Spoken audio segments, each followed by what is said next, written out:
Nicolas Robert, Oui, Thomas. j'ai découvert 5 choses sur toi. Enfin, découvert. Voilà. Après, j'embraye sur des questions. Parle-nous du mercredi 2 janvier 2008. Ah vache. Qu'est-ce que c'est? Qu'est-ce qui s'est passé? Le monde de Ah, j'ai créé Benny. mon blog, effectivement. J'ai créé mon blog qui est en sommeil depuis, qui s'appelle Le Monde de Benny. C'était un clin d'œil au personnage de Benton Fraser dans Un tandem de choc. Ah bah c'est peut-être ça la série que je regarde et que personne ne regarde. On s'en fiche complètement, vous ne comprenez rien. Mais oui, c'est un blog sur lequel j'ai commencé à parler de mon amour pour les séries après avoir regardé différents blogs à l'époque, différents sites que je regarde toujours d'ailleurs, notamment Perdusa entre autres. Et puis je parlais aussi musique, de ma vie en général et peut-être qu'un jour je le réactiverai justement, je sais pas encore. Aaron Sorkin, le meilleur scénariste du monde. Ça c'est un portrait que j'ai fait à la fin de l'année 2012 pour Halluciné. Et c'était cool à faire parce que j'adore Sorkin, même si enfin, quand t'aimes quelqu'un, comment dire, tu l'aimes quand il est bon et quand il est mauvais. Et je le trouve atrocement mauvais dans Newsroom, ce qui est l'objet souvent de grosses discussions sur Twitter à ce sujet. Mais c'est pas moi qui avais choisi ce titre-là, c'est un titre très accrocheur pour que ça clique sur le web. Mais par contre, oui, c'est quelqu'un qui me parle énormément dans sa façon d'écrire et dans son univers. J'ai trouvé un article auquel tu as participé, qui s'appelle. C'était sur les Sopranos, qui ont changé oui, la exact. façon de raconter des histoires. Oui, exact. Après la mort de James Gandolfini. Mais quelle série a changé ta vie? Il y en a plusieurs. Clairement, il y en a plusieurs. Je pense qu'Urgence, c'est définitivement une série qui a fait basculer quelque chose. Pour moi, Un tandem de choc est la série. À chaque fois qu'on me dit ouais, la meilleure série du monde c'est The Wire, je dis oui, Un tandem de choc aussi, rien que pour faire casser les pieds. The Office, parce que c'est là que j'ai découvert le mockumentary et je trouve que dans sa capacité à montrer plus qu'à dire, elle est quand même exceptionnelle. C'est quand même les 2 premières saisons sont quand même incroyables, quoi. Toute l'histoire autour de Jim et Pam et le personnage de Steve Carell, il suffisait que je le vois pour sourire, quoi. Et ça, avec le temps, ça s'use, mais on le voit rire, oh putain, ça y est, c'est parti. Et à l'époque, il me rappelait quelqu'un, la première saison est quand même super dure, et il me rappelait vachement quelqu'un, un de mes anciens chefs. Et voilà. Ah, c'est cadeau. Bon, tu peux nous le dire, l'âge d'or des séries, ça n'existe pas. C'est une expression que je conchis, mais d'une force.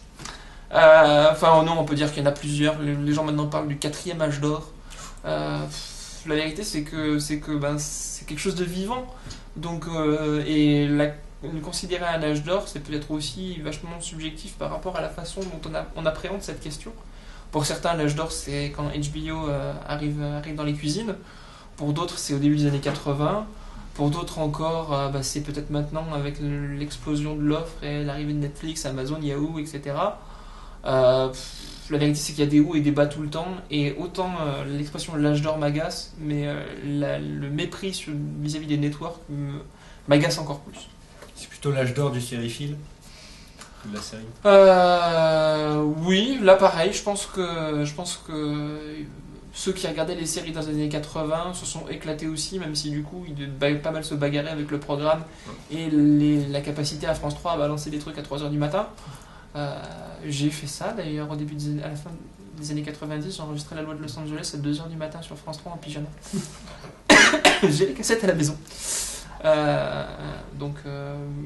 pense que oui, il n'y a pas d'âge d'or à mon sens. Il y a des périodes où on s'éclate plus et il y en a d'autres où on s'éclate moins, mais c'est loin d'être fini en tout cas.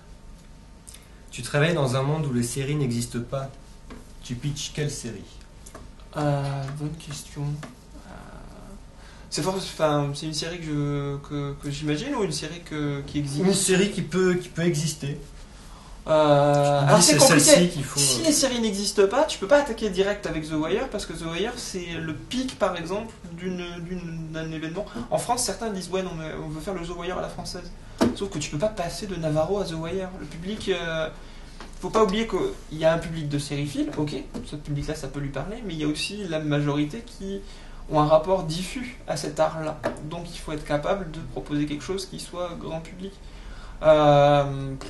Quel genre serait s'il y avait la première série Ce serait comédie. Pour taquiner mon camarade Manuel Reynaud, je vais dire une série policière. Un procédural, Manu, c'est pour cadeau. Moi ce serait. Là, c'est vraiment mon expérience, mais Urgence a tellement été un espèce de déclencheur. Il y a tout dans Urgence. Il y a le rythme, il y a la mise en scène, il y a je vais arrêter de faire du bruit avec mon bouton de chemise. Il y a le rythme, il y a la mise en scène, il y a le questionnement sur notre société. Donc ouais, ça ce serait avec celle-là qu'il faudrait commencer, je pense. Et merci Nicolas. Merci Thomas. Et on retrouve Nicolas dans l'épisode 9 et 10. Et pour voir tout l'amour que porte Nicolas à Urgence, c'est dans l'épisode 10 sur les séries médicales. À bientôt. Salut.